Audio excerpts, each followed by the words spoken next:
Good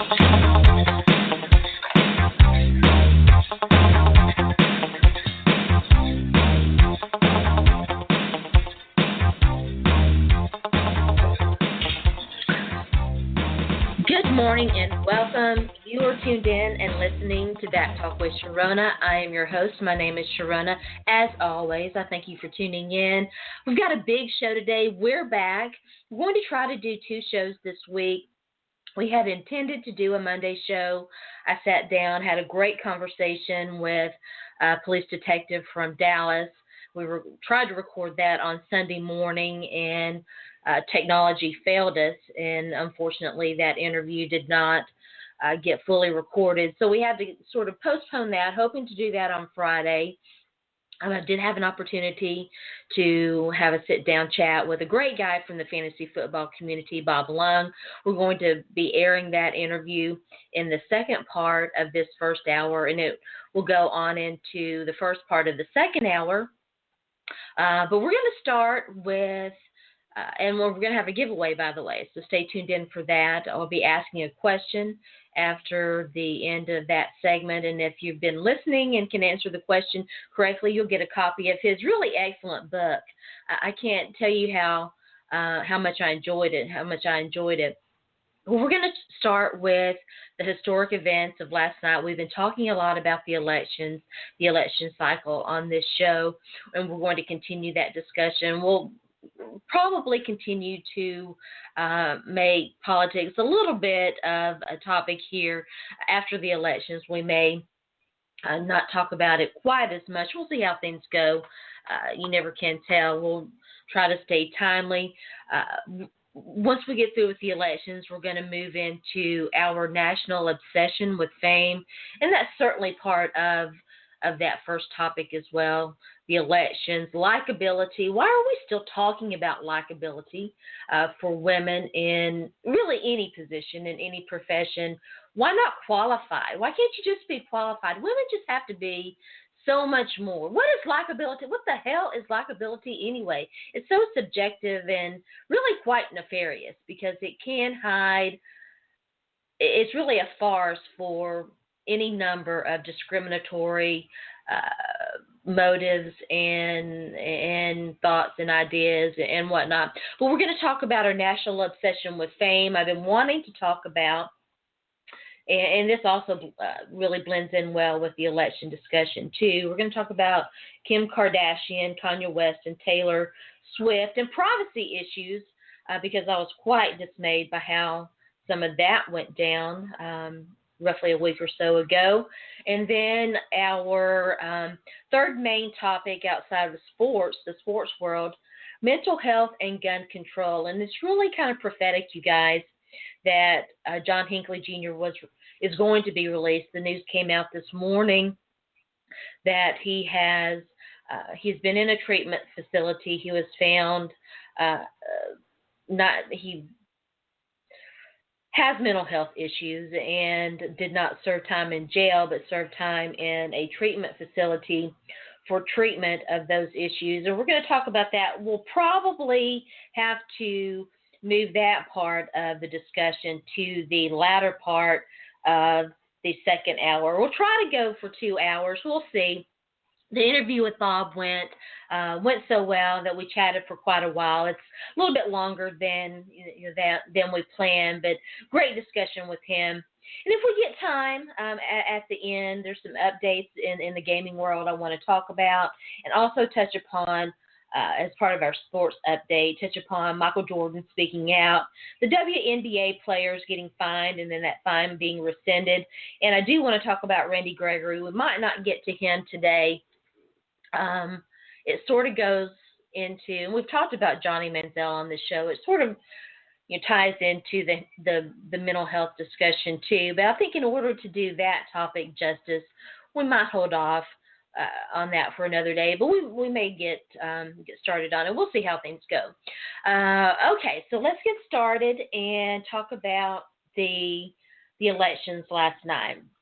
Social media is always, and of course, we're going to be talking about social media. It's always a mixed bag. And, I kind of sat and watched how the narrative, if you will, was being presented and developed on social media. It's really interesting to me. I had a discussion with someone about Hillary Clinton, and uh, a guy I really like, and I'm not trying to pick on him, but I thought it was so fascinating that I want to talk about it. Um, he professes not to be a Trump fan, says he can't vote for Hillary because she's not, quote unquote, likable, so he's not going to vote at all, which is just odd to me. Listen, the right to vote is so important. It really is such a fundamental concept to our democracy that you should exercise it. So many people fought so hard for that right and gave their lives. And, I hate to see people saying, well, because I don't like, what, I mean, and the funny thing is most of the time they can't even formulate why they don't like Hillary Clinton. And I can understand that. I know that she's polarizing. We've talked about that on this show quite a bit. She is a polarizing candidate. There's no question. But I think that it's because we as a society, as a nation, have difficulty parsing and really trying to understand why she's polarizing. I get, the response that, well, she lies. Well, that was fact checked. And of all the major political figures of our time, she's in the bottom. She's in the lower percentile of that. I mean, Donald Trump. It's so weird because, well, she lies. Well, Donald Trump lies with every other breath. I mean, you can't even get a sense of, he just lies and doesn't think anything about it, and it's just so weird to me. So anyway, I was watching the Democratic National Convention and watching Twitter, and it was such an emotional moment for me because I can remember. This has been several years ago, and this was right before the election that brought us Barack Obama to the White House, and it was always assumed, and rightfully so, that at some point Hillary was going to run. And I had a conversation with someone that you should never talk politics with someone the first time you meet, right? Hey, well, that turned out to be pretty prophetic. But so I had a conversation with someone, and we were talking about discrimination and sexism and racism. And I said, I made the statement that I felt very strongly that a black man would get elected president before any woman was ever elected. And as it turns out, and that made him so mad. Oh my gosh, he got so mad at me, and he didn't like me for like forever just because I said that. And as it turned out, it was true. And it's weird and odd how we look at strong women who are out there doing work in typically male-dominated professions, which is, mostly all of them, mostly all of them. And you see the dichotomy between how they're perceived versus how the male version of them is perceived. And I think, Hillary gets a lot of that. Hillary Clinton gets a lot of that because she is very politically tied in and savvy, and she plays the game very well. It's interesting that we'll accept that in a man, but we won't accept that in a woman, which kind of goes back to the whole likability thing that I don't understand.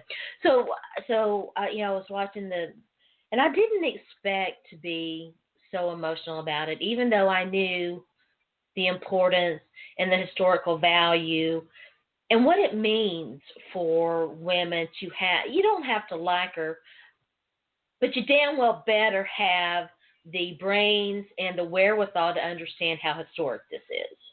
I mean, if you don't have that, then, I don't even know what to say to you. It's historic. There's no question that it's historic that we finally, after so many years, have a woman as the nominee for a major political party. And it was, Lord, I'm going to get choked up, but it was just so emotional for me. I didn't expect it to be, even though I knew that. I understood the historical perspective. I understood what it meant. But, it really was amazing because I never dreamt really that I would see it. I didn't ever expect to see it because, I've watched the reaction to Hillary Rodham Clinton, the reaction to Elizabeth Warren. And I know that misogyny and sexism is still very much a thing in this country, whether we want to admit it or not, because, a lot of times we don't want to question our own perception and our thought process when it comes to women and who they are and what they should be and how we should perceive them. So I was watching, this all go down, and I got so emotional because this is really such a huge deal. It's such a great step for this country that we would even do that. And so, I don't feel bad at all for getting emotional about it. And, is she going to be elected? We'll see. I mean, to me, the question of who to vote for isn't, and it's not even particularly close. I think Donald Trump is a real threat to this nation, to its security, to every single one of you. He's vindictive. He lies. He doesn't have one single clue what the American Constitution contains or stands for or means. And he doesn't care because he's going to do whatever he wants to do, and damn the consequences. And if you tell him no or say anything that he doesn't like, he's going to come after you. So, all these people who think that he's just using you. All he's doing is using you. He does not give a damn about you. And as soon as your political expediency is exhausted, he'll turn on you too. And there, certainly checks and balances, but I am legitimately fearful of what will happen in this country if he's ever elected president. And I just hope that common sense is going to prevail. You don't have to like Hillary Clinton, but she's qualified. She'll do a good job. And the choice just really isn't even a hard one to me. It's interesting that of course, the narrative always is an interesting thing to watch, and we talk about that on the show a lot. Narratives, how people talk about things, fascinate me. And the DNC, the WikiLeaks, the DNC leaks. I sat and watched that, and I was going to make a misstatement. I was amazed at the number of people who couldn't see the big picture there and didn't understand what it meant that, there is overwhelming evidence that Russia was involved in that, and that Donald Trump is associated with that. And, even if he's not, that a foreign government is doing this, that should be terrifying to you. We live in a time where privacy rights are being attacked on, I don't even want to say a daily basis, on a minute by minute basis, which is probably a good way to segue into our national obsession with fame, which I think is very much responsible for Donald Trump's popularity, our clickbait society, the popularity contest that is retweets and being Twitter famous or Instagram famous or whatever, and the despicable behavior by Kim Kardashian and Kanye West toward Taylor Swift. I don't care if you like Taylor Swift or not. I don't really have a stake in this. I don't really, I don't really have any sort of rooting interest in it. But what happened there was definitely very wrong. We're going to have to save that discussion for the second part of the hour, but I'm definitely going to go in on Kim, Kanye, and the whole Taylor controversy, and shame on everyone for not recognizing this for what it was. We're going to go ahead and take a quick break. When we come back, my interview with Bob Lung, so stay tuned in. You are listening to Back Talk with Sharona.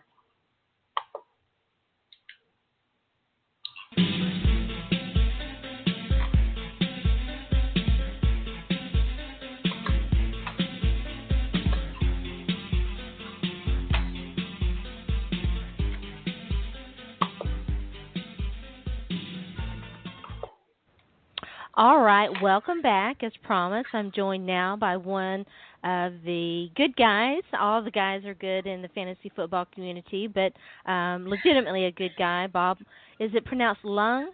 Lung, yep, just like you breathe with. All right. I'm so happy I got that right. You guys know I'm terrible at names, and as I mentioned in the introduction, Bob and I sat down on Monday night to record this, and I'm so thankful that he was willing to donate his time to come on this podcast. I love talking to my peers in the fantasy football community, and he's written a really fascinating book that I hope you guys will purchase and check out because it's got some great information in there.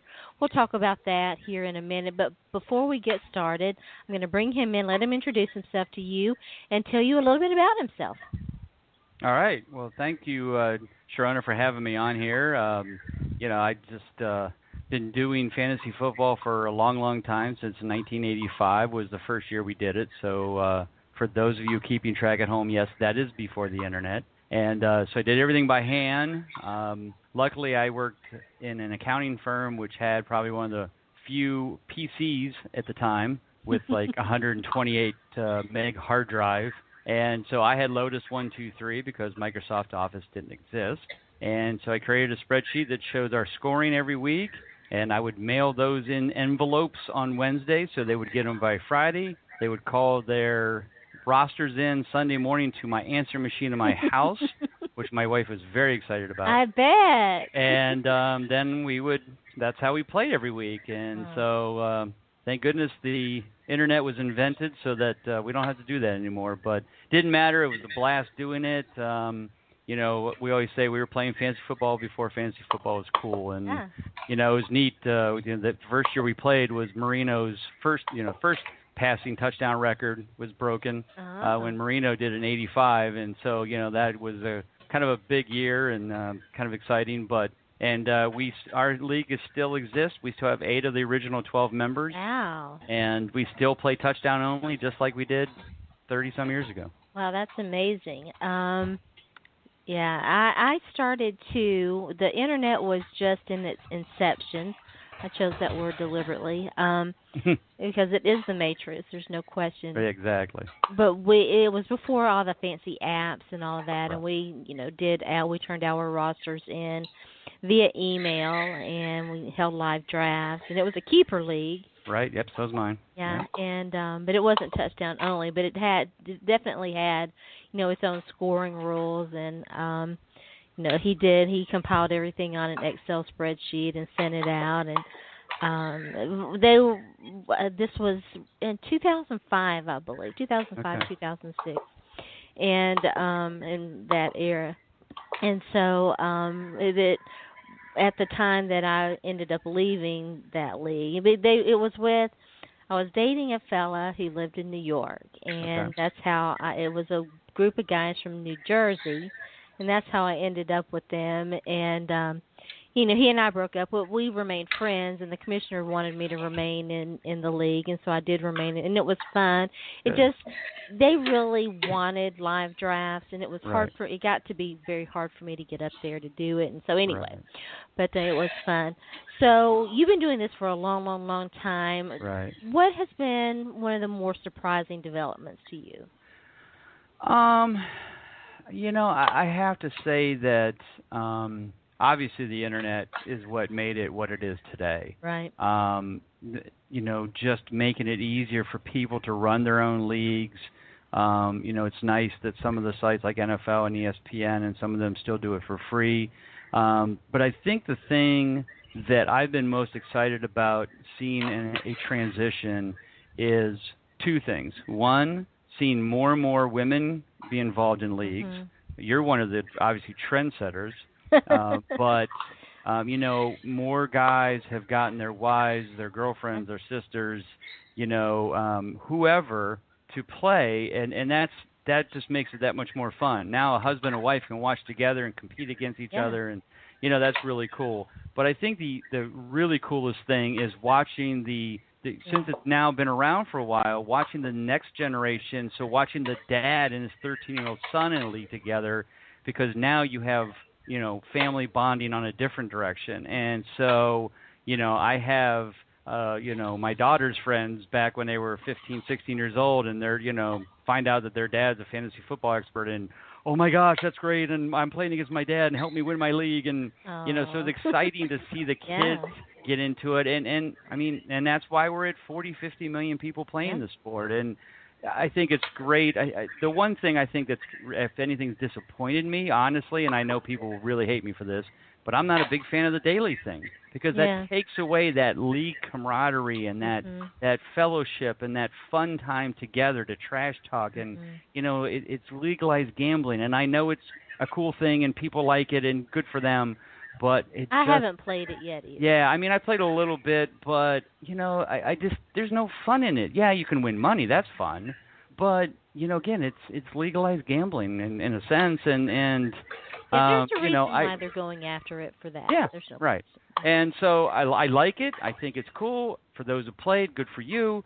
But I think it just takes away the fun of a fantasy league and the fun that is the whole season, and like you say, getting together to do your draft and that whole camaraderie and fellowship thing. So, like you said, I think it's fun for the people that do it. That's good for them, but I think it takes away from almost the original, scenario of what it was invented for. So. Yeah, you are right, and it's really been gratifying to me to see more and more women getting in there and playing and competing and starting their own leagues, and even more importantly, getting recognition and coming on as voices, right, so to speak, in the fantasy football community. And absolutely. I was absolutely the first woman who.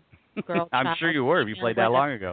Yeah, who was in this particular league, and these guys were hardcore, man. I had to interview, I mean, he wow, that's the commissioner, and he and I became really good friends, and and I understand it. He didn't want. I think he would have wanted a modicum of knowledge from anyone, but me being the first woman, he wanted to make sure that I knew.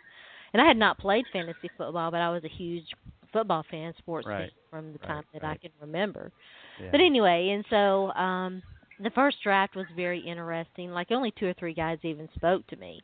Wow. And, yeah. Well, I mean, Man. Well, it was New Jersey too. So yeah, it's New Jersey. A little rougher over there. It was, and so the first year I made it to the playoffs, and that. Very good. Yeah, and that. And that shut them up real quick, I'll bet. Well, the next draft was much different, and they were much more accepting of me and all of that. But yeah, it was a great experience, and I still prefer keeper leagues, not dynasty leagues, and I also prefer auctions over drafts. Yeah, I'm really learning about auctions more and more. That's not been a strong suit for me just because I hadn't played, hadn't done it as much. Right. But now I like keeper dynasty leagues, and I lean more toward those leagues where it's non-traditional scoring format, more Okay. PPR and IDPs and Right, things of right. that nature. But I don't like to get too crazy with the rules. But this is a great way to segue into your book, which really is, I'm still in the process of reading it. It's really fascinating, and it's kind of reaffirmed some things for me and made me question some things too. But I think a great starting point, and I don't know that you didn't actually come out and say this, but it's so evident from reading just like the first few pages, is to know your scoring rules. Right. Absolutely. And that's where a lot of people kind of just assume, oh, well, it's PPR. Okay, well, and then later you find out, oh, yeah, and you get 10 points for, passing, for if they throw for over 300 yards, or they get points for this, point for that. And like, whoa, wait a minute. All of a sudden, you've changed the scoring method. And so, yeah, it's very important. I try to explain to people now, I don't track defenses or kickers for consistency because they're usually not. But one of the things I tell people is there's a big difference between a defensive scoring method that is focused on keeping the opponent's team like shutouts and under 10 points versus the ones that are focused more on turnovers. That's two different defenses. A team that has a high-powered offense like the Packers, who can jump out to a big lead and force teams to throw and get lots of turnovers, that's better for that league. But an Arizona or Seattle is better for the team, the league that have the, more points for shutouts and keeping teams under so many points and yards. Two different defenses, two different scenarios, and people just think, oh, well, I should get Seattle. Well, yeah, but Seattle doesn't always jump out to a big lead. That's more the Drew Brees, the Saints, the Packers, whoever. Whole different scenario, and that's what you have to look at, and then take a look at then what you're going after, and so then that's where the whole consistency idea comes in, and that's where the book comes in, and I appreciate that you've gotten some enjoyment out of it so far, and I've made some notes. I've made some notes. There's some really great stuff in there. But before we get into specifics, there's something I was going to ask you, and Lord, my brain it just. I was going to just say, and I'm not advocating this. I know a lot of other people do it, but for me personally, in those leagues where you do draft a defense or you do draft a kicker, I've gone more and more to not even drafting, unless it's a really, really deep league, and just streaming them. Right. No, and then sometimes that's just the easiest way to go as well. Again, it depends on your league, depends on your scoring method, depends on how deep your bench is. There's a lot of situations to look at. Even the Seahawks aren't the powerhouse they used to be defensively. They're still good, but they're not what they were a couple of years ago. So now this year Arizona seems to be the hyped pick for the best defense, and they're certainly very good. But again, it's not worth picking them over your third wide receiver or your second tight end, because you still need to have that depth at those positions that are more important. So a lot of times it's your more opportunistic defense and who they're facing. That's why it's so easy to stream them, because there are quarterbacks who are far more benevolent to opposing defenses than other quarterbacks, which is probably a great way to segue in, because you had some interesting data in there on Ryan Fitzpatrick. I want to ask you about that. But before we get there, your book is about the clutch game system, and I want to ask you, what was the genesis for this? How did give us your process leading up to it? So basically, again, being in my touchdown-only league, which was all I really had to base it on back in 2002, or in 85 through 2002, but number of years I would be one of the top scoring teams in the league, but my team wouldn't make the playoffs.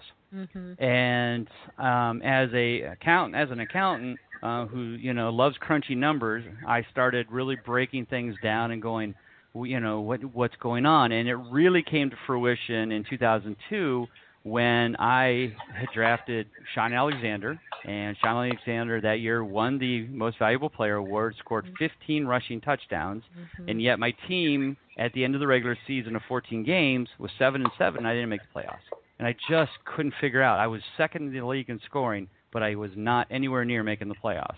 And when I looked at his game by game, I saw that he had that magical game on a Monday night where he rushed for 5 touchdowns. He had 2 other games where I think there was multiple touchdowns, either 2 or 3 in a game. So basically, he scored 10 or 11 of his touchdowns out of 15 in just 3 games. Mm-hmm. So spread out those 5 over the rest of the 11 games or 11 weeks, and you see that, if he'd been consistent, if he scored just 1 touchdown a week for those 14 weeks, I would have been 10-4, made the playoffs, and probably would have won the league. Mm-hmm. And I'm like, this whole consistency thing kind of makes some sense. Yeah, it does. So I got all this data and started accumulating weekly data. And luckily I have a brother-in-law who knows Visual Basics, which is a database kind of thing. And so him and I worked together, and I kind of came up with this consistency concept and kind of came up with the idea of calling it clutch, because each week that the person earns a game, earns a clutch game for you, that's clutch for your team, that's clutch for, winning. And the more clutch games, the more consistent, the more you win, the more you make the playoffs, and you win championships. So it all came down to you got to win, and you got to make the playoffs. As I always say, you can't win a championship unless you make the playoffs. So I needed to find that consistency, and so in the book it talks a lot about that. It also talks about, it even shows an example out of a league that I had where I showed how the average scoring per week for the teams, and if you just change their average to what if they scored that exact amount every week, how some of the higher teams in the league would have made the playoffs versus not, because if they were more consistent or more clutch versus the guys at the bottom. And so again, I've kind of taken that and built that now into something that I proudly promote. But one of the things I made sure that when I created the tool, which is called the Clutch Report on Big Guy Fantasy Sports website, is that you can put in your own scoring method to determine how clutch players are in your league. Because there's certainly people really out neat. there, right? There's certainly people out there that write about consistency, but they'll focus on, if a quarterback rushes or throws for 250 yards a week and 2 touchdowns, every time he does that, he's consistent. Well, that's great, but what about guys like Michael Vick in the past who threw for 150 yards but rushed for 100? It's a whole different, he's still very valuable, but he wasn't throwing for 250 yards. So I thought it makes more sense for that to be consistency by your league standards, not by somebody just general overall standards. So that's why I created the tool that way, and I've been doing that since 2002. I've been doing it now for 3 years, which is kind of like my fantasy football magazine, and I do 175-plus profiles of players, but all of the data for each player is just based on their consistency information, not their I do have some actual scoring points, but showing that here's a guy who might score a lot of points, like, for example, Ben Roethlisberger, but not be very consistent, and that's not going to help your team at the end of the year if they're 5th in total points, but their consistency is only 50%, which means half the games they're not helping your team. Yeah, it's very interesting. The thing that I took away from, one of the major things that I took away from, and this is something that I've been thinking about for a while now, and as I went through the Scotty Fishbowl draft, it became even more evident to me how much we tend to, and I'm as guilty of it as anybody, believe me, I drafted Derrick Henry this year, but how much we tend to overvalue rookies as fantasy players and undervalue veterans, consistent veterans who are going to get you that 1 touchdown every week. Right. Exactly. And in fact, this year is the first time I actually did an analysis on rookies, and it's in the book. And it talks about, how people put so much hype on those guys. And I'm looking at the page now because I pulled it up just by randomness, obviously. But so I did a thing since 2010, and this is only players drafted in the first 4 rounds: quarterback, running back, wide receiver, tight ends. There have been 255 of those players drafted in the first 4 rounds since 2010. Only 7.8% of them have even earned a clutch rating over 60%. That's pretty amazing. Only less than 1% are actually over 90. In fact, the only 2 guys that ever be over 90% in their rookie season was Odell Beckham Jr. and Le'Veon Bell. Yeah. That's it. That's over six years. Now, Cam Newton came close, right? Well, see, now Cam Newton was close, so he was 81% in his rookie year. So he's actually one of the four that are over 80% Yeah. in that same time frame, which is only 1.5% Yeah. of all those guys drafted. So here's people And I putting know all the of other their one hype is, I into was it. going to ask you. Yeah. So needless to say, you will rarely see me draft a rookie. Yeah. I mean, you can talk all you want about Ezekiel Elliott. I'm from I'm from Ohio, so I know exactly how good Ezekiel Elliott is.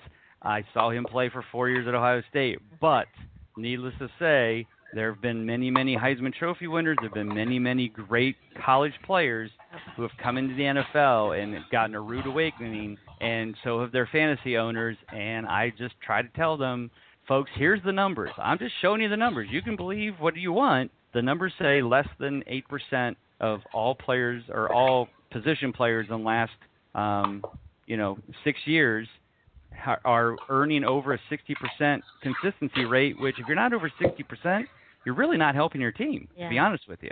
And even 60 is marginal. So you get better data, though, if you focus really only on running back and quarterback, right? It's kind of the wide receiver numbers that bring it down. Well, and the tight end numbers as well. The running backs are actually at 15%. Quarterbacks are a little under 8%.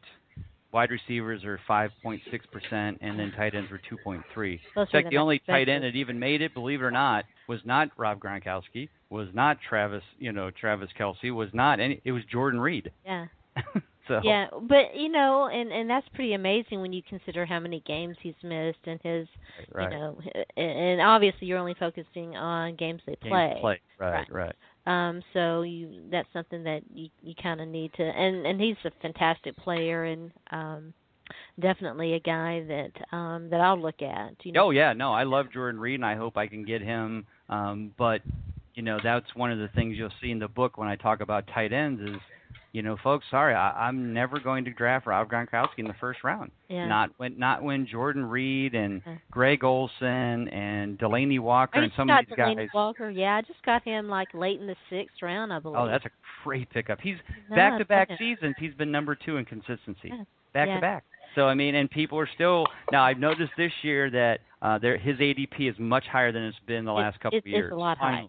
But yeah, last year after he was second the year before, I was drafting him in the 10th round. Yeah. And I'm like, okay, I'll take him. Him and Jason Witten, I'll draft them both. That's the other guy that I drafted. Yeah. I love them both. They both are very consistent. Yeah. They're not, they don't set the world on fire.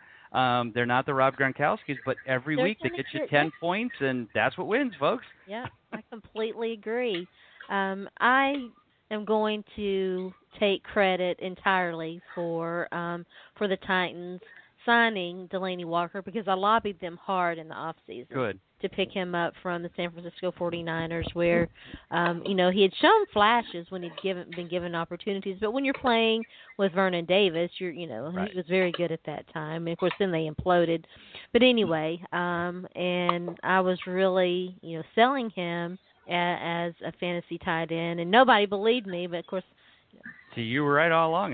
Your consistency numbers prove it. That's one of my few success stories. That's okay. I was a big believer in Hey, one-hit wonders make a lot of money. That's okay. I was a big believer in Vance McDonald, too, and I see people hyping him right now. I certainly think he's got the talent. Right. And could be a Delaney Walker type. It's time for him to pull it all together. One of the notes as I was going through the rookie data and all that, I just made a note that said Marcus Mariota is clutch! ! Yes, he is.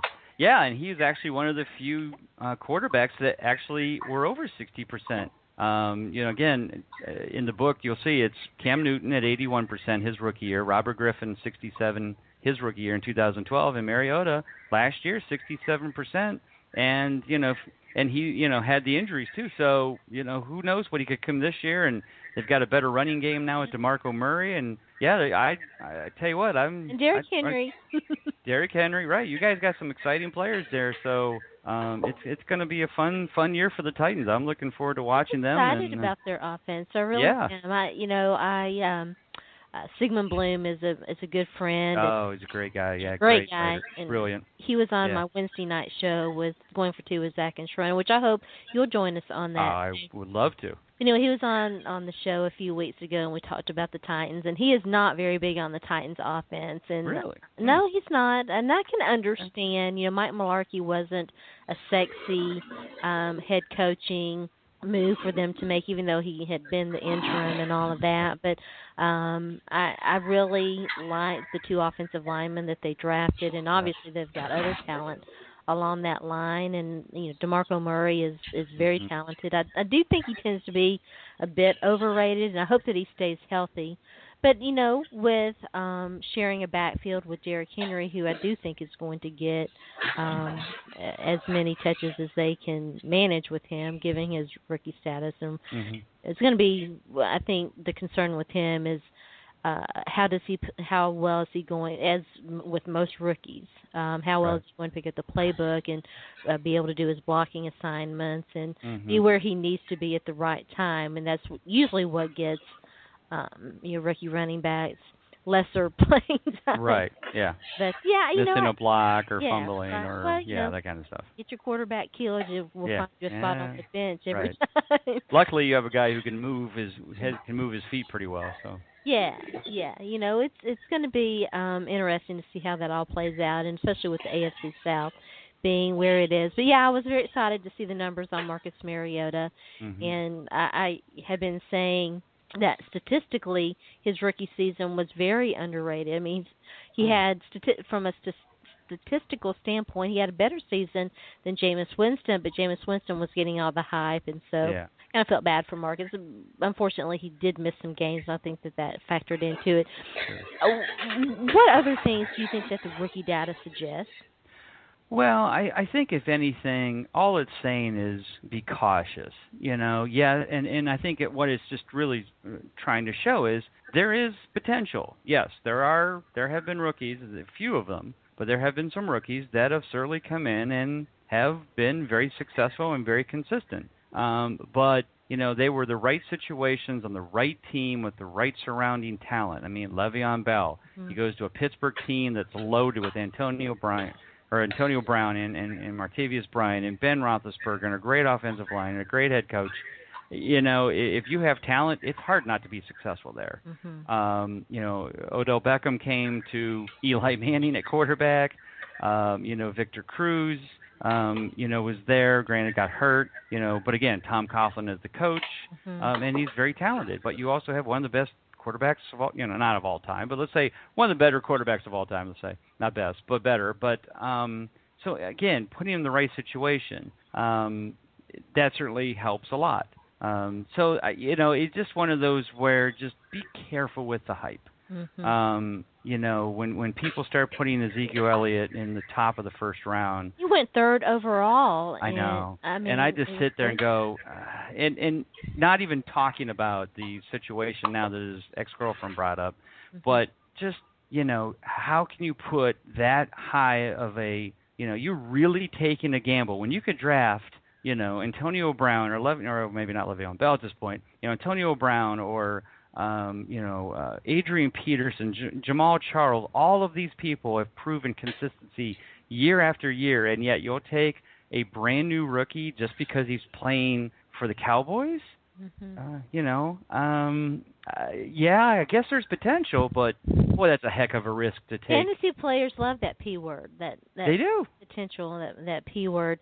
We're going to take a real quick break. When we come back, we're going to answer the question and talk about how you can purchase Bob's book. What can the book and this data, what can it do for you as an average fantasy football player? So stay tuned in. You're listening to Bat Talk with Sharona. All right, welcome back. All right, so this has been a great conversation, and it really is a fascinating book. But give me the hard sell for the average, your typical fantasy football player. What can your book do to help them win bragging rights over their next door neighbor? Well, I always try to tell people that I am not the footballguys.com or the big sites. I am the fries or the drink to your big meal here.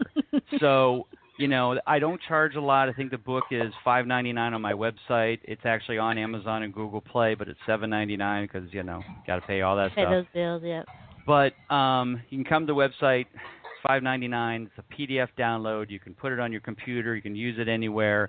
But you need to use it as a complement. Now, I'll be honest. I use it for I only listen to me because if I'm going to sell me, I got to win with me. So, but if you every year, if you're a person out there who hasn't been making the playoffs, your teams have been scoring well, but you're just something's missing. This is the book you need, because what it's going to show you is, while you may like certain players, you can read about why those certain players, why their consistency has been killing you in the past, and you may not realize it. So again, if you owned last year Ben Roethlisberger, or I'm trying to think some of the running backs, wide receivers, Mike Evans last year, trying to think all the other guys. Some of the guys who were, Randall Cobb last year, obviously, where they're up there in points. Like for last year, Odell Beckham last year, believe it or not, Odell Beckham last year was fifth in total points, but was 73% in consistency. That's actually his lowest he's ever had. So that was a killer for some. Doug Baldwin was 10th in total points, but his consistency was only 56%. Yeah, there's a lot of people right now that have Doug Baldwin, pretty high up there. Yeah, he's and I'm like, he had a nice run there, but let's not be too hasty. You mentioned Mark Ingram in there, and it may, his ADP is ridiculously high to me. Well, but see, he was number one. He was the number one consistent running back last year. 92%. Nobody beat him. Now, granted, he only played in 12 games, but he was 11 out of 12 until he got hurt. If he can play a full season, now that's the issue, is keeping him healthy. But it's those kind of guys. Matthew Stafford last year was 8th in total points, but was 56%. I had him 1 year as my fantasy quarterback and said never again. Yeah. There's a lot of hype for Derek Carr. Yeah. He was 12th in total points. His consistency was only 50%. Now, can he improve on it? Possibly, but again, got to be careful. But but on the other side of that, guys like Eric Decker last year was perfect, 15 for 15. Wow. Brandon Marshall was right there behind him at 15 of 16. So, you were talking about Ryan Fitzpatrick. He was actually a pretty consistent. He really was. quarterback. It was his best fantasy year, no question. Even though he's usually a very solid fantasy play, as long as you don't play in a league where they really dock you for turnovers, interceptions, and things of that nature. Last year, a guy like Kamar Aiken was actually one of the top. He had 12 clutch games last year, which put him ahead of Alan Hearns, put him ahead of Odell Beckham, Jerry McMacklin, Manuel Sanders, Brandon Cooks. He was ahead of all of them. And why? You're sitting there going, okay, well, they got Mike Wallace. He's not going to scare anybody. Steve Smith is an injury waiting to happen, and yet Kamar Aiken's ADP is like wide receiver 65. Yeah. And I'm like, well, if I can draft him late, like I'll tell you right now, tonight in the Pros versus Joes, it's 28 rounds, and then there's no transactions. It's a best ball league the rest of the year, so if you're injured, you get, so you got to get depth.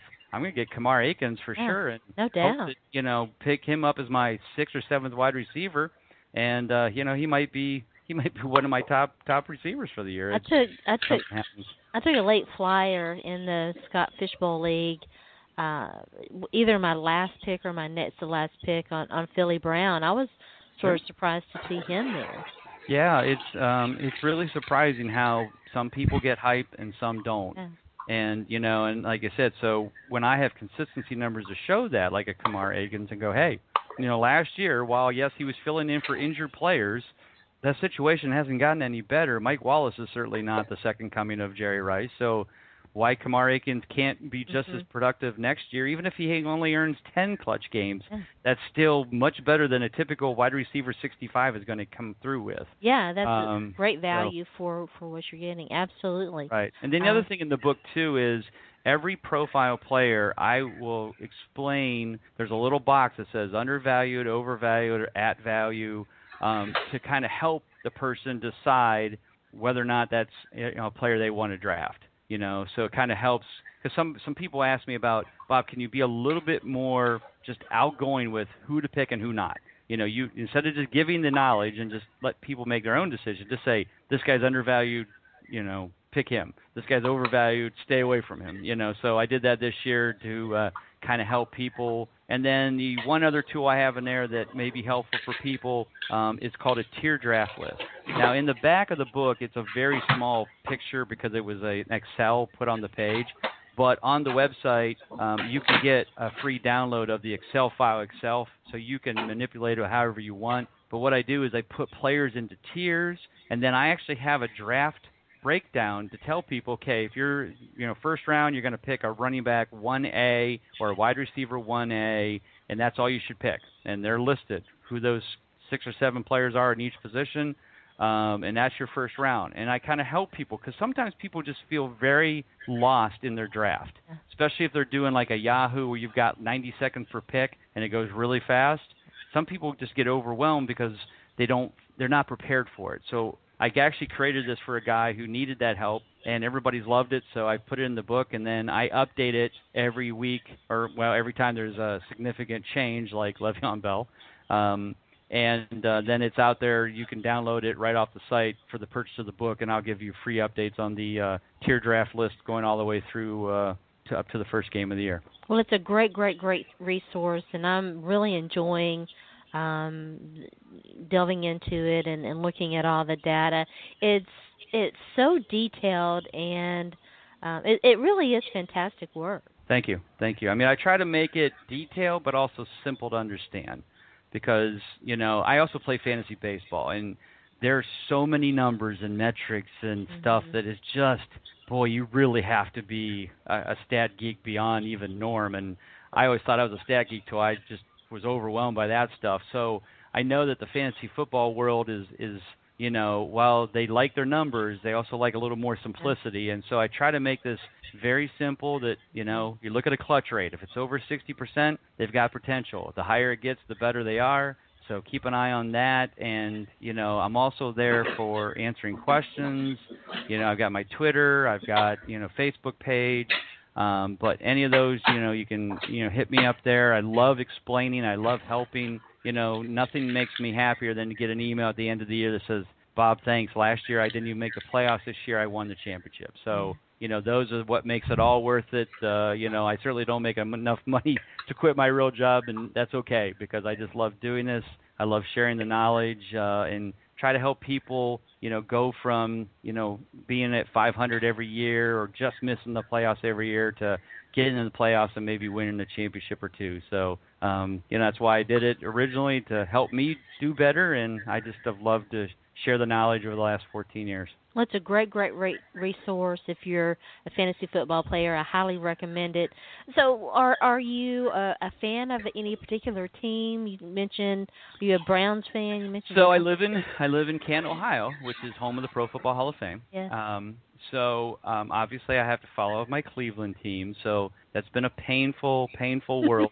I'm sorry. At least in football. Yeah. Thank goodness for our Cavs that finally came through with our first championship since I was born. Thank goodness the prodigal son came home. Yes, the prodigal son came home and did good.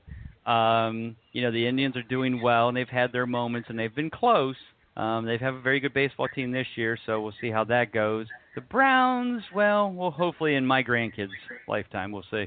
Well, they're going to get Josh Gordon back. That's encouraging. That's true. Yeah, I did hear that today. And they have a good coach finally. I really like Hugh Jackson. I love him. Great signing. Yeah. I just hope that the management supports him. It's going to take some time, but if you get the right talent in the upper management and the coaching staff, and you get the right players through drafts and free agency, you can turn around a team pretty quick in the NFL. But we just haven't done a good job with that. Hence Johnny Manziel. They've been in such transition for so long. Yeah, it's hard. Yeah. Again, harking back to consistency, right? Until you get some stability and consistency, they're not going to do I've kept you too long. I'm so sorry. No. Heck, I could talk for this about this for hours. I said 25 minutes, and Oh, did you? Oh, and here we are been knocking that long at 40. already? I didn't think so. Well, I said 20. We would take 25 minutes. We were knocking on 40 minutes. So okay, well that's fine. So you play fantasy baseball now. Do you follow hockey? I know you follow No, baseball. so hockey's not a thing in our area. Really hasn't been for a long time. I don't play fantasy basketball, but obviously I like my Cavs or love my Cavs. But no, and I only play in one fantasy league, and it's just been a group of friends, kind of like my football league that has been around for 20 years. I don't do very well out of it because it's cumulative stats, so there's no consistency in it. It's all about total numbers, and I'm not very good at that, obviously. So I'm always right in the middle of the pack every year, but it's a super deep league. So there's 16 teams, 23 players, 10 players on the bench, and 7 minor leaguers. Oh. So multiply that 16 times, 40, and that's how many players are, taken in this thing. And needless to say, even with the help of my fantasy baseball experts, I just can't keep up. And then football season rolls in, and I kind of lose focus. But I love playing. Like you said, it's just fun to have a different perspective, and it's just a great conversation. It's hard now not to find somebody who plays. If I'm in a room with 20 people, men and women, and I say, anybody here play fantasy football, more often than not, almost half or more play. Yeah. And again, the women are just as much as the men, and it's just an easy conversation. And sometimes I tell them what I do, and sometimes I just talk with them about, and I don't bring up the fact, so, but more often than not, of course, I'm like, hey, so if you need some help, here's my site, here's my book, buy it. So, on the average, how many fantasy teams do you have every year? Just fantasy football. Just fantasy football. Last year I had 17. I'd say that's pretty much my average, somewhere between 15 and 20. Wow. Now, are any of those best ball leagues?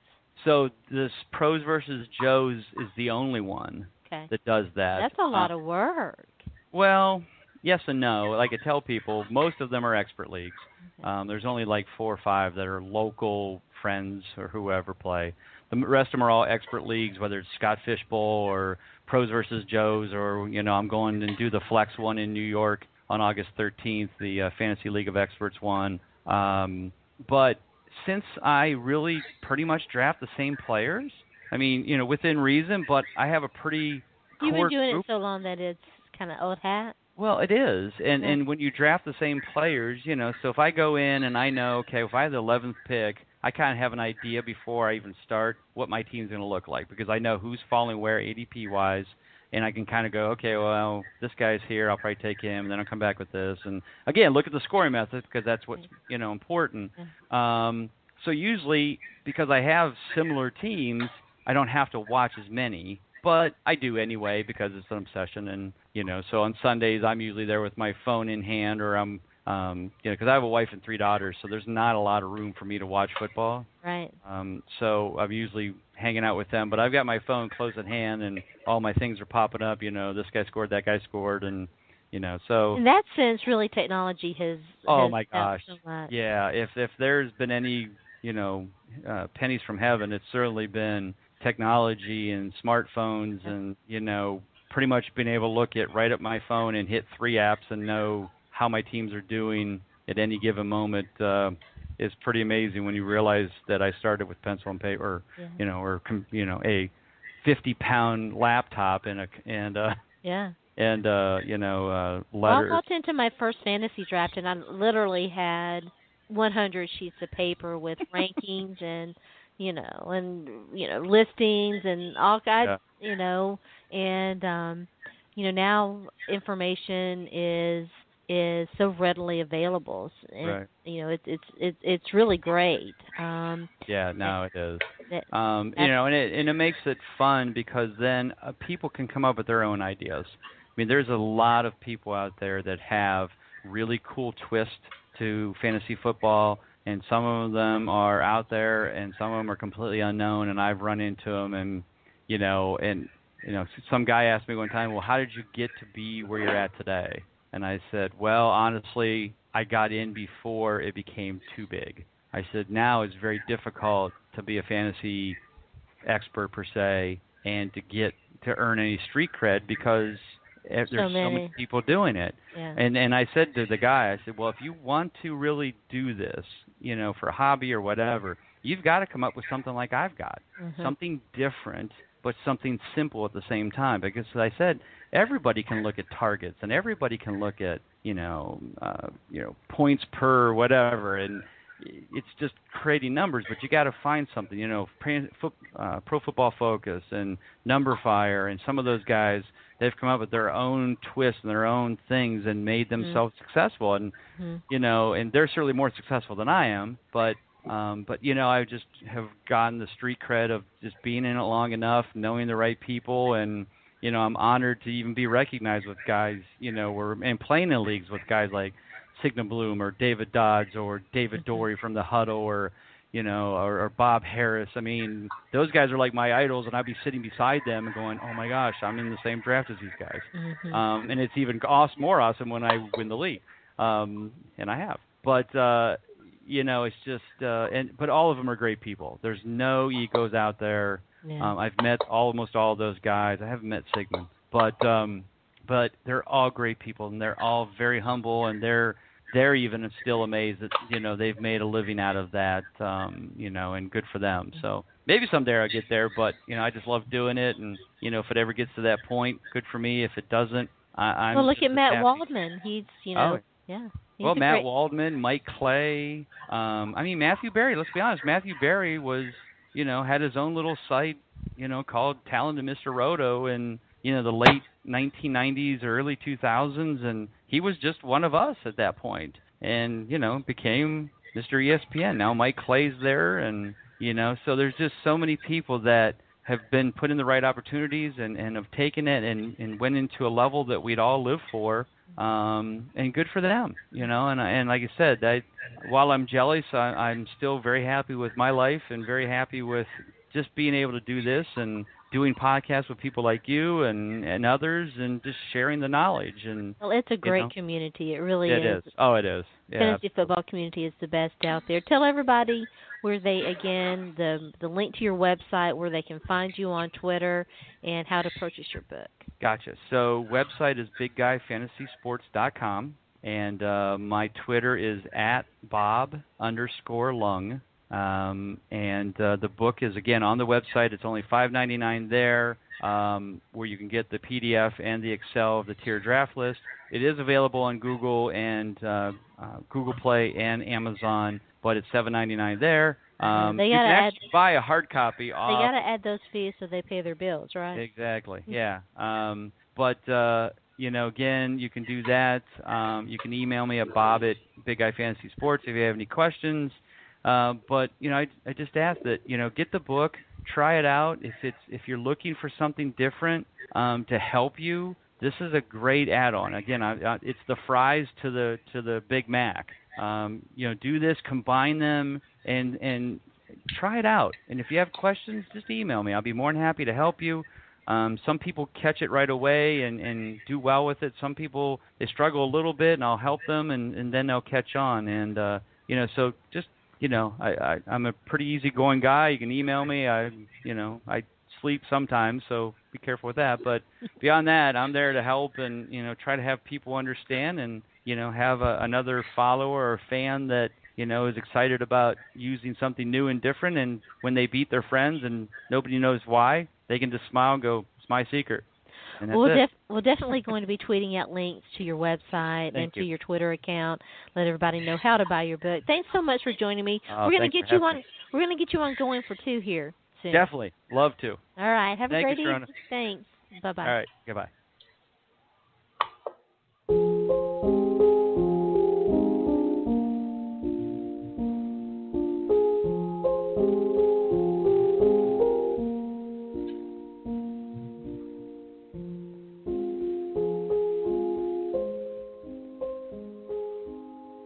All right, shout out to Bob Lung for joining me in that first hour. Great discussion with him on fantasy football, on how we tend to, so common, and I do it too, we tend to overvalue. We all love potential. We love that P word. We tend to overvalue rookies. I'm going to be tweeting out a question at the conclusion of today's show for you. The first person to answer with the correct answer, it will win a copy of his really fascinating book. I can't recommend it enough. I enjoyed it so thoroughly, and I want to give someone else the opportunity to have that experience. The fantasy football community really is the best, and I'm so honored and proud to be part of it. So we're going to pick up where we left off. I was getting ready. I've been wanting to talk about the Kim Kardashian, Kanye West, Taylor Swift dust up because I think it does tie into the likability discussion, privacy, I think that we live in dangerous times, certainly interesting times where popularity and clickability and likability and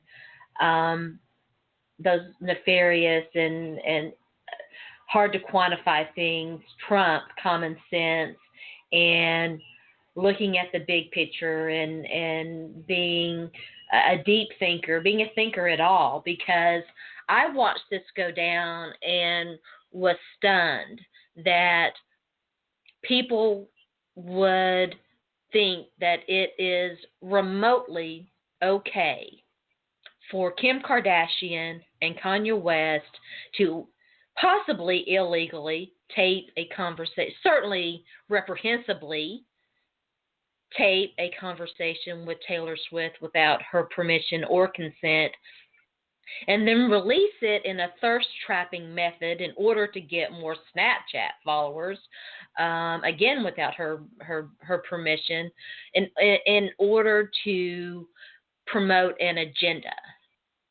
And it almost made my head explode that nobody seemed to be calling out the douchiness of this bullshit that they pulled. It makes my blood boil to think that, people don't like Taylor Swift. I get it. Fine. But if Taylor Swift had done this to Kanye West, imagine what the reaction would have been. If Taylor Swift had taped Kanye West and released it in an effort to promote her agenda, how would you feel about that? Taping someone without their permission is wrong. It's possibly illegal depending on what state you live in, but it's morally wrong. Everything about it is wrong. And if you're using likability, whatever that means, as your benchmark for things, then I guess we can see how we got to where we are in this country with Donald Trump being so far up in the polls. If you don't have the ability to sit back and look at this for what it is and use likability as your gauge, we're in trouble if you can't do that. We're in trouble if you can't do that. And it reminds me, I had meant to include this in the notes, and I'm so glad that I stumbled on it while that great interview, shout out to Bob again, was playing. I read a very interesting article. I can't recommend it enough. Let me see. Lori Penny wrote it. It's over at Medium. I tweeted it out last night. I'll tweet it again after the show is over. And I had been wanting to talk about Leslie Jones and what happened to her on social media and how Twitter finally banned one of the worst Twitter. I had blocked this guy. I don't block very many people. I had blocked this guy, this Milo guy, who really represents the dregs of social media trolls. And sure, we've all dealt with trolls, but there really is an underbelly of vicious and dehumanizing and awfulness in the troll community. And this guy, this Milo guy, was one of them. And it sort of reminded me of this dust up with with Kim Kardashian and all that. Why did it take Twitter so long to ban this guy? By the way, that was his end result. That's what he wanted. He wanted to be banned. It was a mark of, for whatever reason, it was a mark of pride for him to get banned by Twitter, according to this article. But, it just reminded me that we're such a click, retweet, whatever makes us popular kind of society anymore. And it's really disturbing to me, and it's very concerning when you consider the ramifications of that and what it means and how it can possibly propel a megalomaniac like Donald Trump to the White House. And so I don't know. I'm simply astounded that anyone would think that what Kim Kardashian and Kanye West pulled is in any form or fashion acceptable. I just can't even. So, all right, we wanted to talk about mental health and gun control, and this is. It's a difficult topic because, as with anything that we try to sweep under the rug, that we don't talk about enough, that we don't, that there's a lack of knowledge about, when we do start talking about it, it can go a variety of different ways. But, I've been thinking about, and gun control is obviously, it's a topic of interest. It's very important to some people, both as a pro and a con. And, we definitely live in a violent society in that we're seeing, not just in this country, but, globally, we are seeing, mass murder. I don't know that it's on an unprecedented scale. Maybe it is. I didn't go out and do the research. If you're listening and you have that research, send it my way. I'm always happy to be informed. We definitely live in a society where we have access to more information and immediate information. So when these things start to go down, you're aware of them because it's on your Facebook feed or your Twitter feed or whatever, Snapchat, whatever, social media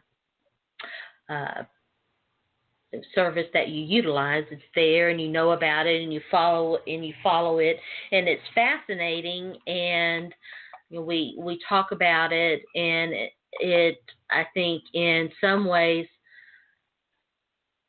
I don't want to say it exacerbates the problem, but I think it contributes, because I think that for talking about this Milo guy, talking about Donald Trump, for megalomaniacs who will act in any way in order to feed their thirst and their quest for power and attention, that our obsession with it factors into it, because we are, whether we want to be or not, an unwilling participant in their megalomania. And so,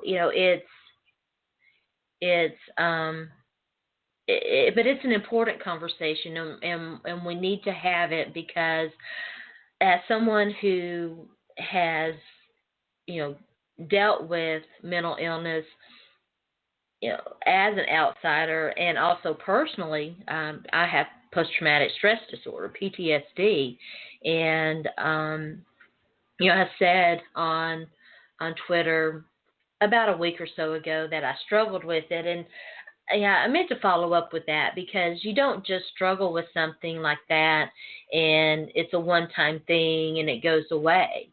It's a daily struggle to, when you have PTSD, when you have depression, when you have, and if you know 3 people, someone who has dealt with this, either personally or through a family member, through a significant other, through a coworker, through a friend.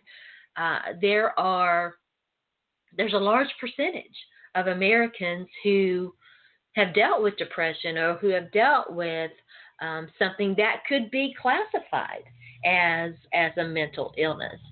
And this is one of the reasons why I'm so sorry that the interview that I did Sunday morning unfortunately didn't record, because we had a great discussion about this. Mental illness encompasses such a wide variety of things too. There's so many. If you look at the manual, the mental illness manual, which is amazingly thick and voluminous, simple personality traits, and there is a personality disorder that's classified in there. Narcissism. How many narcissists do you know that is possibly a mental illness? And so it's an area that A, we don't know a lot about, and B, that is so far encompassing that and so few people understand it, that I'm not sure that we understand the ramifications of what we're talking about when we say, well, someone with a mental illness shouldn't be allowed to purchase or own a gun. Well, why? Someone with a disability, are you saying someone with a disability doesn't deserve the same rights that any other American deserves? And that bothers me. It bothers me fundamentally. It bothers me in so many different ways, because to me that's wrong. And here's the thing about mental illness that is troubling and true, and part of the reason why we have to do better. Many people who struggle with depression, who struggle with these things, don't seek treatment. Some do. They seek treatment, and with medication and treatment, mental illness can be very well managed. And this is a great way to segue into John Hinckley, who, by all accounts, has successfully completed his treatment cycle. John Hinckley very famously attempted to kill President Ronald Reagan. He shot his press secretary, James Brady, in the head. He spent the remainder of his life in a wheelchair, and was a great advocate, big advocate for gun control in this country. And you can understand why people feel the way that they feel about that. And John Hinckley was someone definitely suffering from delusions and other things commonly associated with mental illness. And it was interesting, as I was reading the NPR article dealing with this, I want to quote, and I'll tweet this out at the end of the show. I want to quote from it. I really feel for his daughter, for Patty Davis, who obviously, this was a very significant event in her life. And she said, she told NPR this last year, the verdict of not guilty by reason of insanity was a bad verdict. And she believes that because she said that he knew right from wrong at the time of the attack, and that trying to kill the president is a special kind of crime.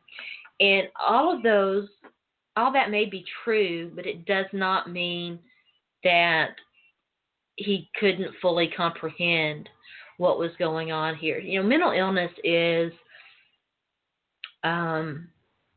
it can affect how. It can so greatly affect perception. And I'll never forget, dealt with someone who, when I was practicing law, I dealt with someone who was a schizophrenic, who had been diagnosed as a schizophrenic, and who had been trying to get treatment, had been getting treatment. And, and that's the other thing.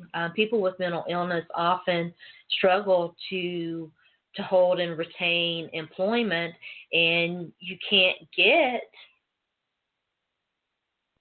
treatment without access to some form of health care. And of course, that's sort of changing too with Obamacare and all of that. But it really is a catch-22 for people who struggle with mental illness. But I'll never forget dealing with her and reading her medical history and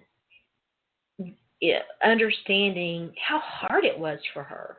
And it was an eye-opening experience for me. I had never, that I knew of, I had never really dealt with someone who was a schizophrenic before. And, it certainly opened my eyes. And I think that we have to be careful, when you're talking about someone who's trying to do the right thing, who's struggling with depression, who's struggling with post-traumatic stress disorder, or whatever, that they do the right things, that they go get treatment, that they are, committed to managing and that's how you're going to find out. You ain't going to find out about people struggling with mental illness if they're not seeking treatment. And those are the people that you should be concerned about, right? It's the people who struggle with delusions, and Donald Trump ain't out here seeking treatment for his megalomania. He don't think there's anything wrong with him. So it's going to fall, in my opinion, I'm afraid, disproportionately on the people who are trying to do the right thing, who do seek treatment, who openly acknowledge that they, struggle with these things. And so it bothers me. I don't know if John Hinckley Jr. should have been released. I want to trust the judgment of this federal judge overseeing this case, and believe that judge would not have made this decision if that judge did not believe it was the right one, because what kind of blowback you're going to get over this. People are not going to be happy about this. I hope that he is. He's been in treatment for a long, long, long time. He's, I think, 61 years old. I hope that he is able to integrate and spend what little time he has left with his family. I know he did a terrible thing, but can we feel compassion for people who struggle with mental illness? I hope that we can. As a country, we tend to be very forgiving. We at least profess that we're forgiving, and all the evidence does suggest that this guy just didn't. He might have known right from wrong, but he was struggling with a very significant mental issue. And here's the other thing that was. I knew there was another quote I wanted to read to you. There's some interesting quotes from the neighbors.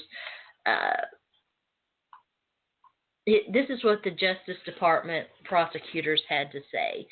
Former prosecutor, and this is a common attitude. Former prosecutor Thomas Zeno said that they didn't think that he should be released, and this is why. The question with, and I'm quoting, the question with Mr. Hinckley is because he has this basic character flaw or personality flaw, as it is called, of narcissism. Can he really be changed? And will he really be a different person?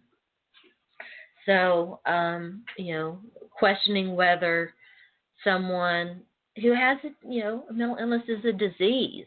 Are we going to make people who, they're already sort of second-class citizens, or people who openly acknowledge that they struggle with PTSD, that they struggle with depression, are they going to always remain a second-class citizen in this society and always be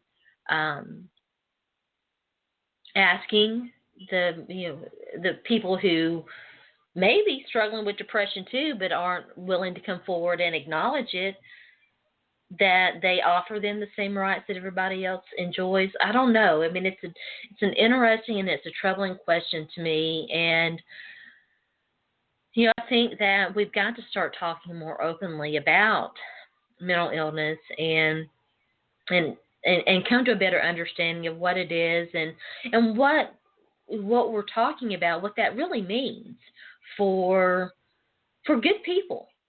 There are good people who struggle with depression, who struggle with addiction. Addiction often goes part and parcel with a mental illness. These are good people who are dealing with a disease, and I think we need to have compassion for them and empathy for them and understand that while we've got, we need to make the world a safe place, but we also need to take into account that people can live happy, healthy, productive lives even though they do suffer from a mental illness. And it's just a topic that needs more discussion. It needs more. We need more research. We need to do better about it. We need to do better about it, and hopefully we will. Continue to encourage people to talk about it. And it was Demi Lovato had very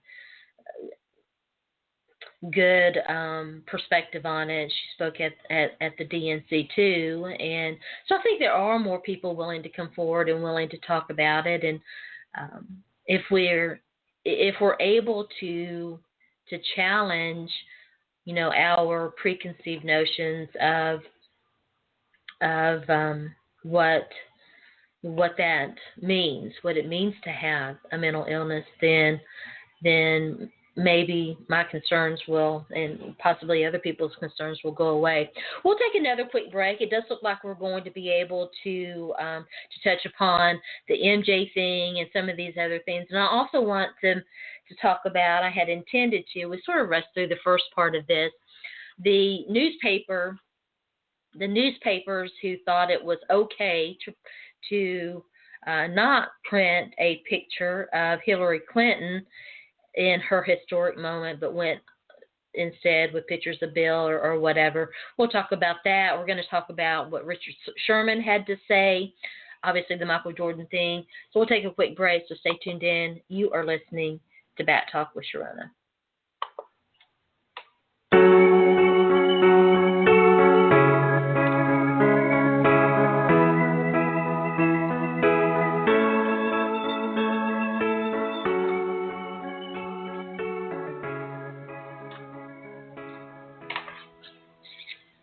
All right, welcome back. Thanks for listening to Bat Talk with Sharona. I'm your host, and my name is Sharona. I always appreciate you tuning in. Great discussion with Bob Lung in the first part of this show. Looks like we're going to go 2 hours, back to a 2-hour format. I do hope to do a show on Friday and continue with this discussion about gun control and mental illness, and have an opportunity to redo that interview with the police detective from Dallas. We'll see how that goes. You can follow me out there in Twitter sphere, Sports by Sharona, and we'll let you know if that's going to be possible. We were also talking in that first hour, and we started with this, and I wanted to return to this because I did have some thoughts about it. It was a very historic moment last night. I'm still emotional about it. I can't help it. I'm not going to apologize. Sorry, not sorry. I woke up this morning, and I was, it was kind of hard. So part of the reason why I'm like a little scattered this morning, it was very difficult to go to sleep last night because I was so hype about it. It was was an amazing moment for me as a woman. And I want to make something clear. I'm going to vote for Hillary Clinton. I'm not going to vote for Hillary Clinton because she is a woman. I appreciate and respect immensely that she is the first woman to be nominated as a candidate for a major political party. I'm going to vote for Hillary Clinton because I think she is the best and most qualified candidate to run this country. Those are not two divergent viewpoints, okay?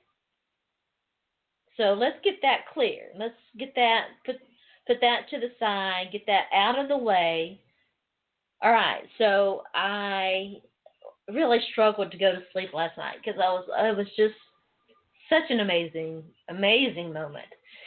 And so I woke up this morning and started preparing for the show and preparing just, final details and whatnot. And lo and behold, what scrolls through my Twitter is the front pages of some newspapers which had gone to print with historic news and did not think it appropriate to put a picture of Hillary Clinton, and there was outrage, and deservedly so. And then I saw people trying to justify this. Well, deadline. Are you kidding me?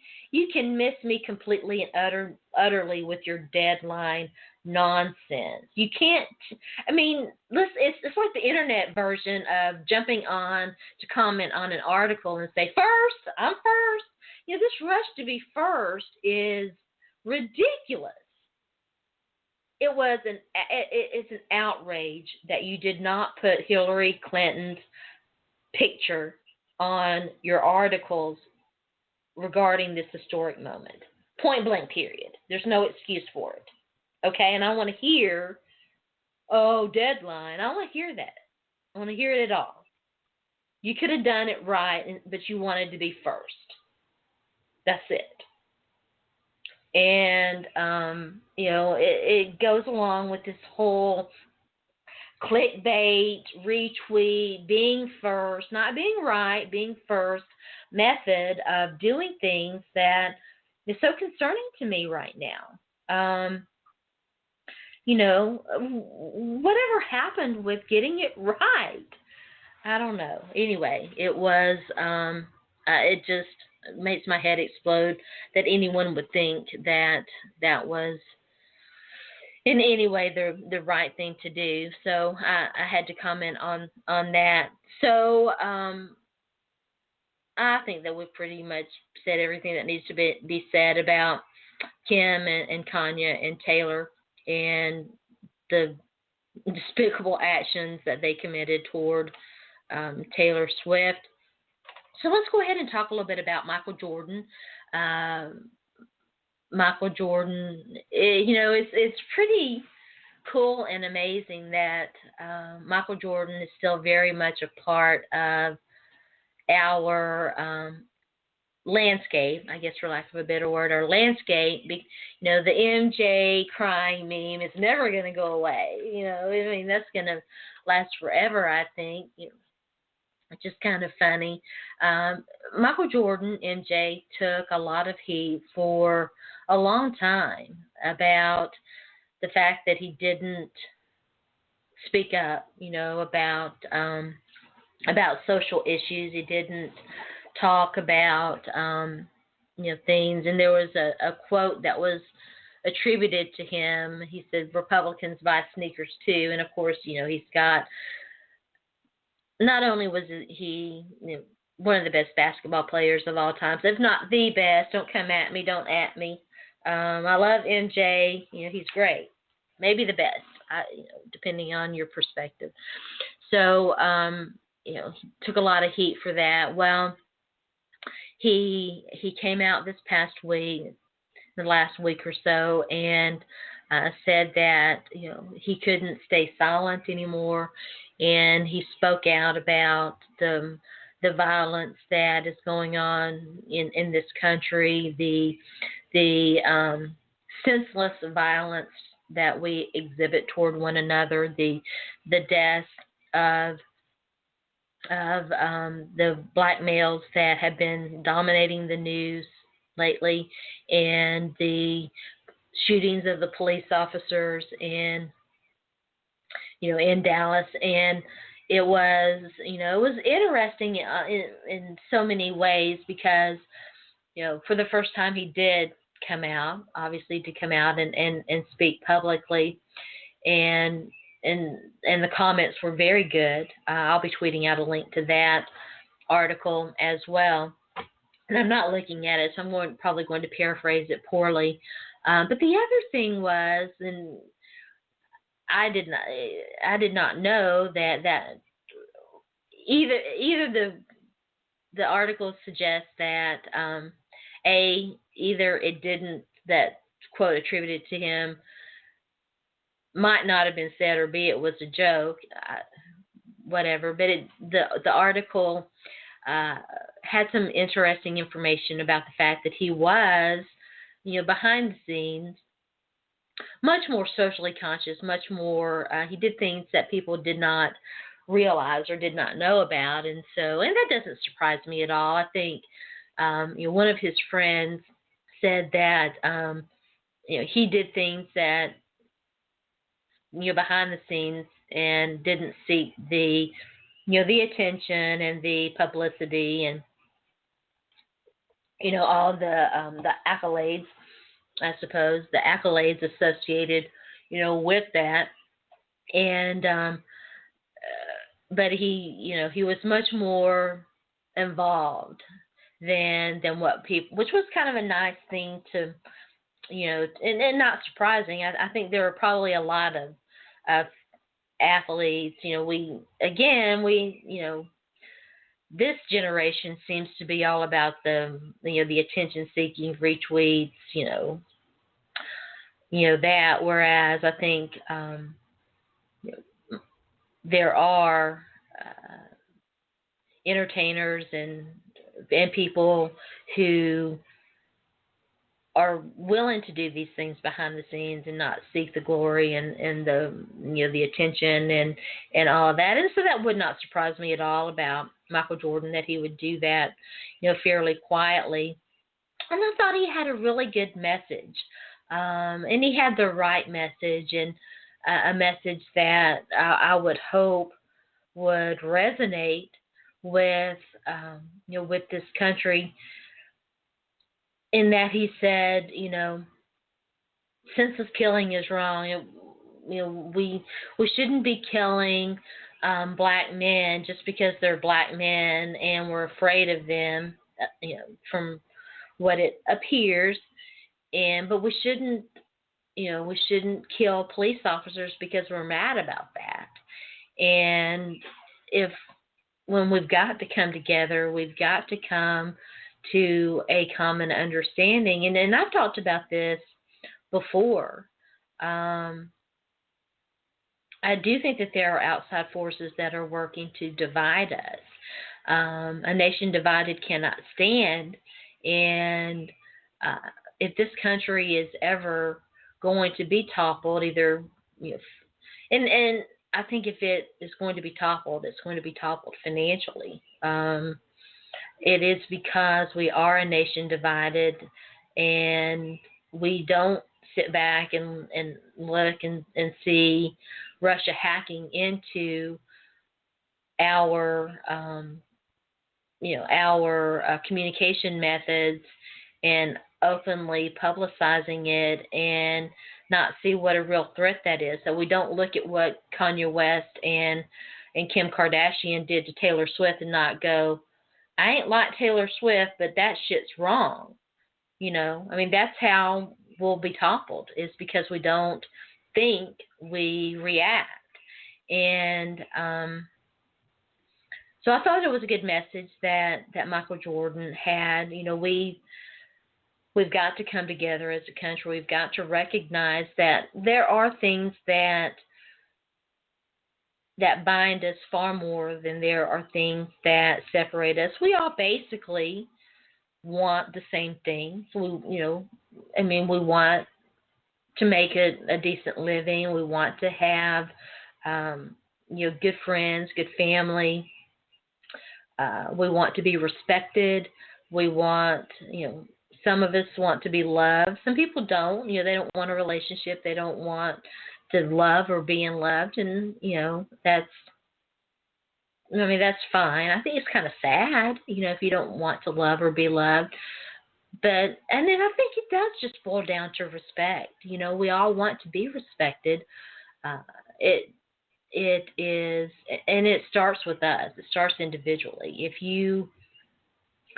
If there's a saying to be respected, you earn respect. I don't know that the respect is earned thing is necessarily good. I mean, I think respect starts with you, and if you show respect, then more often than not, you're going to get it. And the whole respect is earned thing seems to suggest that you don't have to respect someone. It all comes back to you. It all comes back to us as individuals, and individually, what kind of world do you want to live in? What do you want this country to be? Do you want it to be a hate-mongering, fear, inciting dictatorship like Donald Trump would bring? I mean, that should scare you. Or do you want it to be, a flawed but basically decent, hardworking country that recognizes that there are differences between us, but seeks to find that commonality, that recognizes that despite all of its flaws and its faults, this is the best country in the world. There's so much to love and respect about this country. And yes, we have flaws, and yes, there's a lot that we need to work on. But it's worth fighting for. It's worth working on. It's worth fixing.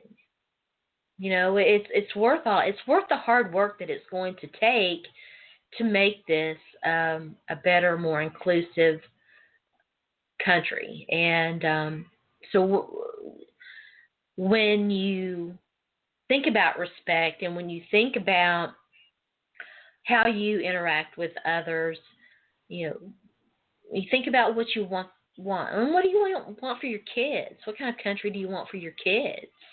Do you want a country for your kids where it's okay for one of their, classmates to illegally tape a conversation with them, or illicitly take pictures of them and release that stuff without permission and with no repercussions? Is that what, I mean, there was I forget which state it was, Supreme Court, it was Georgia, of course I should remember that. Georgia, just ruled that it's okay to take up, it doesn't violate any laws for someone to take upshot photos or video of a woman underneath her skirts. I mean, how fucked up is that? Pardon my French. How messed up is that? That's messed up, man. It's just so messed up.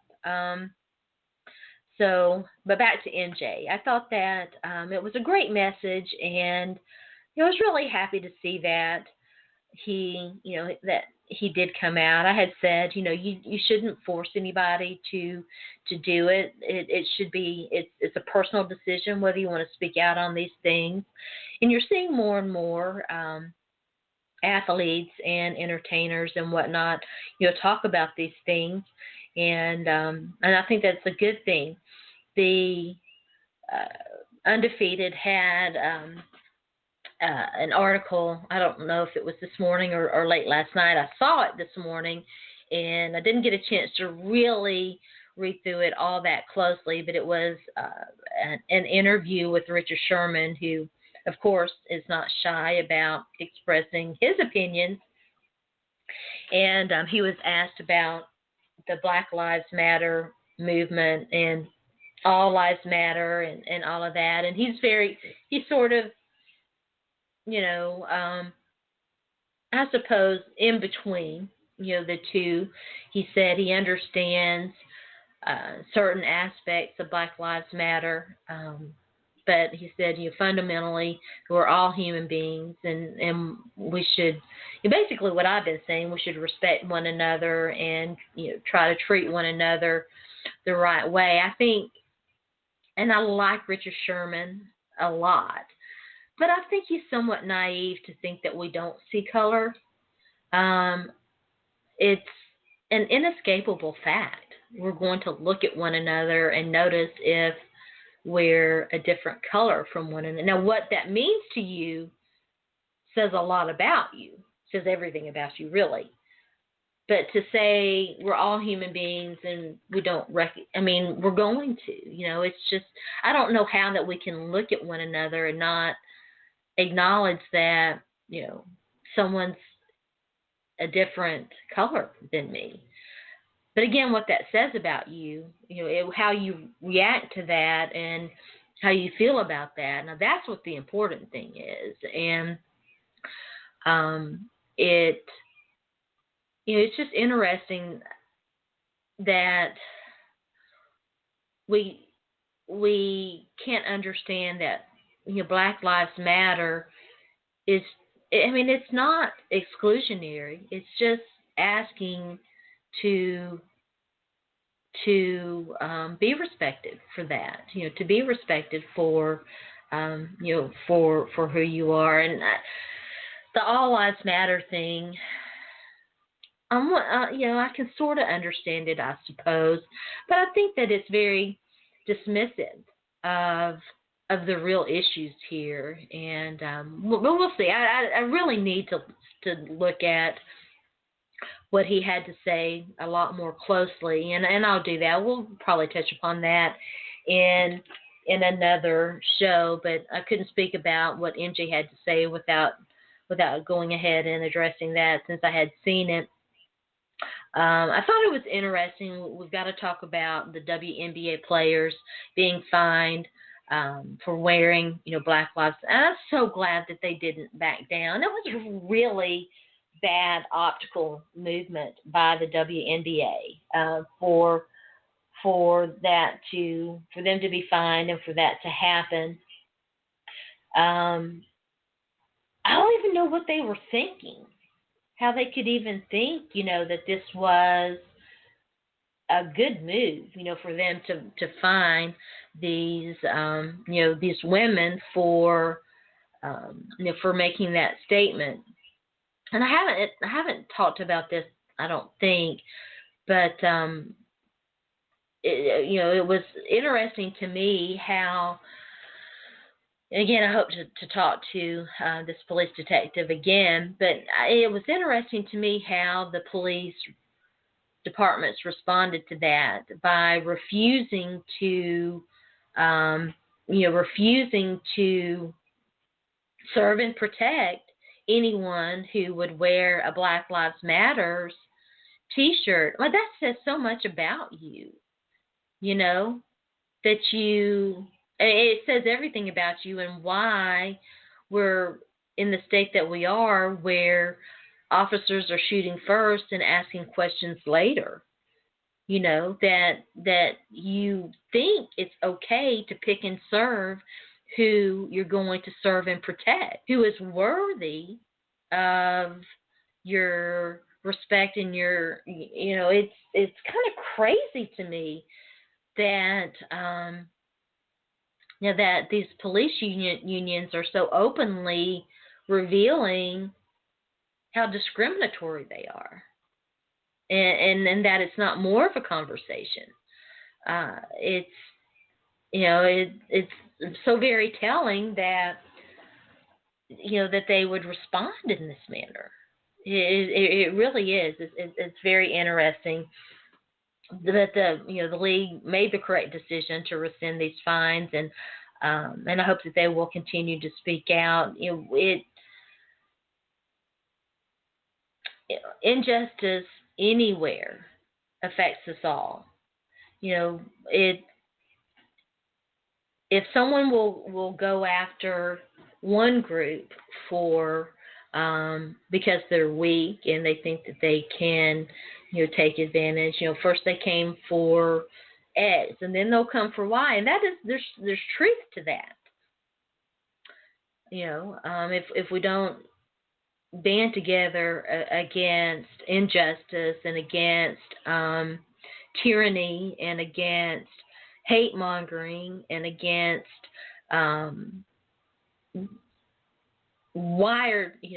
illegal wiretapping, illegal hacking. If we don't stand against those things, then we are in trouble. We're in deep doo-doo, and and I fear what will happen. So. Yeah, I don't know. So we'll take another quick break. When we come back, let's talk a little bit about Randy Gregory. We've got some time to do that, and there's some things I wanted to say about his suspension, going to rehab. Johnny Manziel kind of ties into some of these other topics. So stay tuned in. You are listening to Bat Talk with Sharona.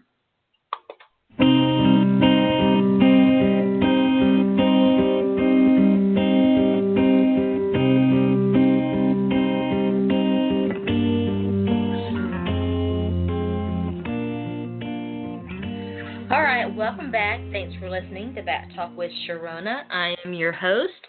My name is Sharona. You can follow me out there on Twitter at Sports by Sharona. If you have anything you would like me to discuss, or if you want to be a guest on the show, hit me up at Sports by Sharona on Twitter. Let me know that you're interested. Always happy to talk to, to get divergent opinions, talk to people with different opinions from mine. The more communication is key. The more we communicate, the better we'll understand. You don't have to like what someone is saying, but show enough respect to listen to them and to consider their position. You might learn something, right?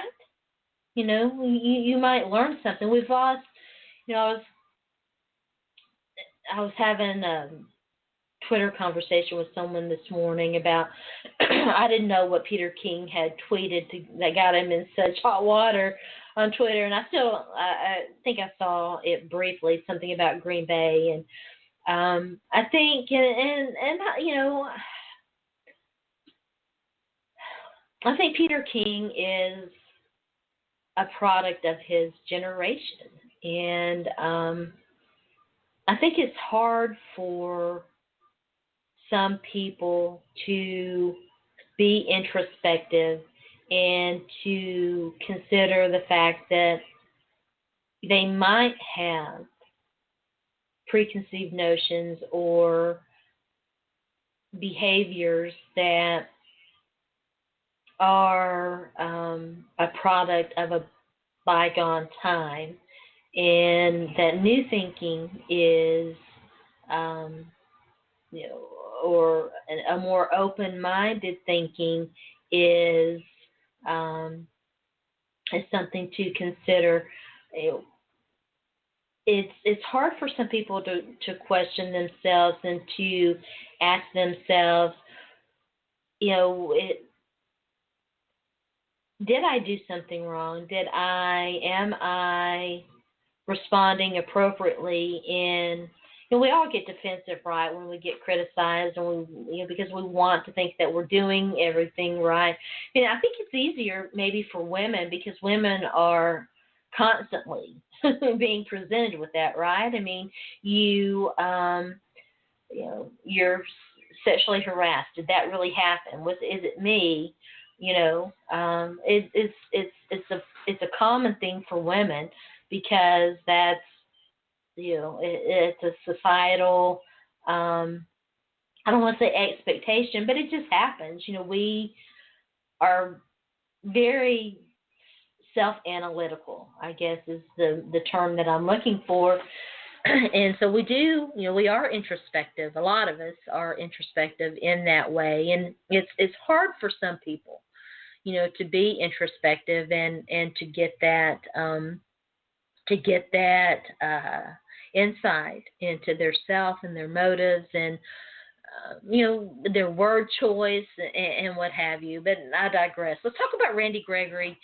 Kind of sad news. I had an opportunity to interview Randy Gregory at the NFL draft a couple of years ago, and he's such a personable guy. And you knew that marijuana seemed to be an activity that he liked to engage in, and we're seeing. It just seems to me, again, if you've got the numbers, I didn't go do the research. If you've got the numbers, I would love to see them. But it seems like we are seeing an uptick in guys who are younger players who are getting in trouble in the league for marijuana, for alcohol, for kind of substance abuse things. And even though the NFL has updated its policy, guys are still running afoul of it, and I have such mixed feelings about it, because I do think times they are a-changing, and you're seeing more and more research that suggests, that indicates that marijuana is a great method to deal with a lot of the effects from concussive and otherwise effects of playing football. And so in that sense, it's you think, well, why shouldn't they be able to do it? But then on the other hand, you don't want guys who are to the point where they can't manage. There's a fine line between just usage and addiction, right? And so I don't know. I don't have any answers. I just think that, as long as, and it's so much easier, right, to hide alcohol abuse, unless you're Johnny Manziel and you just can't help yourself. But, weed is an interesting thing, and we're moving more and more toward legalization, and I think that that's good. And it certainly has some very beneficial properties that, will benefit football players. But, I don't know what the answer to this is, and if you've got any suggestions, I would love to hear them. But I'm wishing Randy Gregory all the best. I hope that whatever he's dealing with that has prevented him from adequately managing it through the NFL substance abuse program, that he deals with those, and he's able to come back and he's able to have a good NFL career. And but it's troubling, because once you get into the program, that's where it gets tough, right? I mean, it's, if you are smart about it, I kind of hate to use that, but if you work the system, let's just put it that way, right? If you work the system, you can stay out of the program. And but so many guys aren't working that system, and I don't know why. Why aren't they? That's interesting. So, shout out to Bob Lung for joining me in the first part, and a little bit into the second part of today's show. Great conversation with him. We're going to be tweeting out a question for you to win a copy of his book, The Clutch Data System. It's really, really fascinating. I hope that you'll, if you don't win it, I hope that you will read it. We'll tweet out the links to all these other articles. That's it for today. We hope to be back on Friday. I hope that you have a great week. Happy Hump Day. And thanks for listening. And hopefully we'll be back on Friday. We'll let you know. Follow me on Twitter, Sports by Sharona. You've been listening to Bat Talk with Sharona. I am your host. My name is Sharona. Have a very, very pleasant day.